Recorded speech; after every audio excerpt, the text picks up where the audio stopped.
आज हमारा टॉपिक है किलोवाट आवर और जूल में रिलेशन। मतलब कि आज हमें अच्छे से इसको पूरा एक्सप्लेन करना है कि 1 किलोवाट आवर में कितने जूल होते हैं, या फिर बोर्ड एग्जाम्स में ऐसे पूछा जाता है relation between kilowatt hour and joule. तो चलिए हम लोग जरा सॉल्व करते हैं इसको। तो देखिए अपना टॉपिक हमारा आज का है relation between kilowatt hour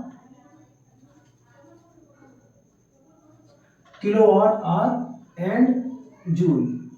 okay, अब ये बहुत ही अलग अलग तरीके से यहाँ पर बोर्ड में क्वेश्चन पूछा जाता है। ऐसे भी क्वेश्चन आ जाता है कि 1 किलोवाट में कितने जूल होते हैं, 1 किलोवाट आवर में जूल कितने होते हैं, या फिर रिलेशन के फॉर्म में। चलिए इसको हम ब्रेक करते हैं। कैसे करते हैं? अच्छा, इसके पहले कुछ आपको ध्यान देना होगा, पहले कुछ बेसिक पॉइंट। तो देखिए यहाँ पर हमारा जो बेसिक पॉइंट में 2 पॉइंट आपको बहुत ही ध्यान रखना है, ध्यान दीजिएगा। पहले हमारे पास है 1 किलोवाट आवर।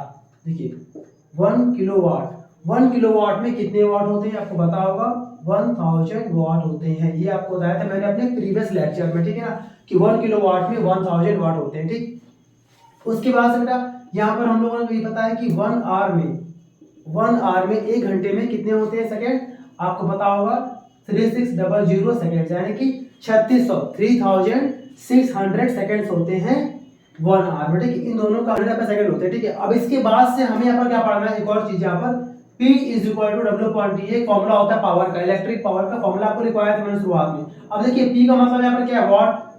अगर हम बात करें P के यूनिट की बात करें अगर हम यहाँ पर, तो यहाँ पे हमारा P के लिए आएगा वॉट इज इक्वल टू, ऊपर लिखा है W का मतलब होता है वर्क, उसके लिए आएगा जूल। ओके, अपॉन T यहाँ पर क्या है, सेकेंड। ठीक है, लगा दिया सेकेंड। अब देखिए यहाँ पर सेकंड किसमें है, डिवाइड में इसको ट्रांसपोज करेंगे तो आ जाएगा इनटू में, तब क्या आएगा watt into second is equal to, यहां क्या बचा हमारे पास, जूल। तो ध्यान से सुनिए हमारी बात, इस पूरे बॉक्स का, इस पूरे लाइन का हमें यहाँ पर इस्तेमाल करना। और ये लाइन हमसे क्या कह रही है कि वॉट और सेकंड का अगर हम मल्टीप्लाई करते इनटू करते तो हमें क्या मिलेगा, जूल मिलेगा। इसका हम लोग यहाँ पर यूज करेंगे। आ जाए क्वेश्चन पे। क्वेश्चन हमें यहाँ पर करना है क्या है, किलोवाट आवर और जूल में रिलेशन बताना। तो कैसे करेंगे, सिंस वी कैन राइट, हम यहाँ पर ऐसे लिख सकते हैं। कैसे, ध्यान दीजिएगा, 1 kilowatt hour is equal to 1 kilowatt into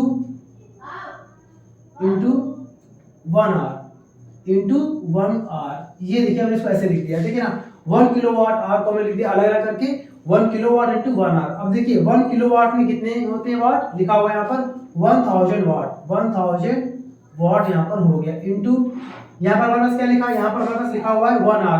तो 1 आवर में कितने सेकंड्स होते हैं, लिखा हुआ है यहाँ पर 3600 सेकंड्स। ठीक है ना, यानी कि 3600 सेकंड्स होते हैं। ठीक है, अब देखिए यहाँ पर नंबर को एक तरफ कर रहे हैं, ये नंबर और ये नंबर बेटा।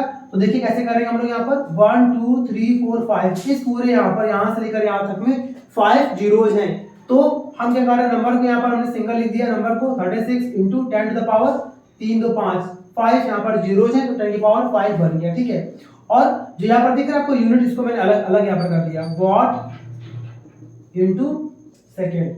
अगली बार यहाँ पर क्या आएगा, 36 इंटू 10 टू द पावर 5। अब देखिए ध्यान से यहाँ पर क्या लिखा बेटा, वॉट इंटू सेकेंड। तो इसकी वैल्यू कितनी है, जूल है। तो यहाँ पे हमारा पूरा क्या बन गया, जूल बन गया। ठीक है ना। अब देखिए अगर इसको हम स्टैंडर्ड फॉर्म में लिखते हैं, ये क्या होता है, ये ऐसा हमें होता है कि हमारा आंसर आ चुका फिलहाल, लेकिन अगर इसको हम बात करें स्टैंडर्ड फॉर्म में, तो स्टैंडर्ड फॉर्म क्या होता है कि पॉइंट को एक डिजिट के बाद अप्लाई करना होता है। मतलब मैंने पॉइंट को यहाँ लगा दिया 3.6। तो देखिए पॉइंट को अगर हम एक प्लेस में लगाते तो वहां पर एक पावर हमारे पास बढ़ जाएगी, पावर तो कितनी आएगी 6। बात देखिए ध्यान समझिएगा, 36 का मतलब ये होता है, हाँ है ना, अभी यहाँ पर लिखा 36.00, इसका मतलब क्या होता है, इसका मतलब अभी भी 36 है। लेकिन अगर पॉइंट को अगर हम एक प्लेस यहाँ पर ले जाए, यानी कि 3.6 कर दें, तो यहाँ पर क्या करना पड़ेगा, हमें 10 से इंटू करना पड़ेगा। ठीक है ना। तो जितनी भी प्लेस पॉइंट जाता है उतने ही प्लेस हमें पावर को इंक्रीज करना पड़ता है, अगर हमारा पॉइंट राइट से लेफ्ट में जाता है तो यहाँ पर देखिए एज्यूम करिए पॉइंट यहाँ पर था मान लीजिए, और ये पॉइंट हमारा एक डिजिट के बाद आके लग गया है, तो इसलिए मैंने पावर को एक प्लेस बढ़ा दिया है। ठीक है ना, ये बन गया जूल कंप्लीट। तो ये बेटा पूरा आपको कंप्लीट आंसर आ चुका है। ठीक है ना।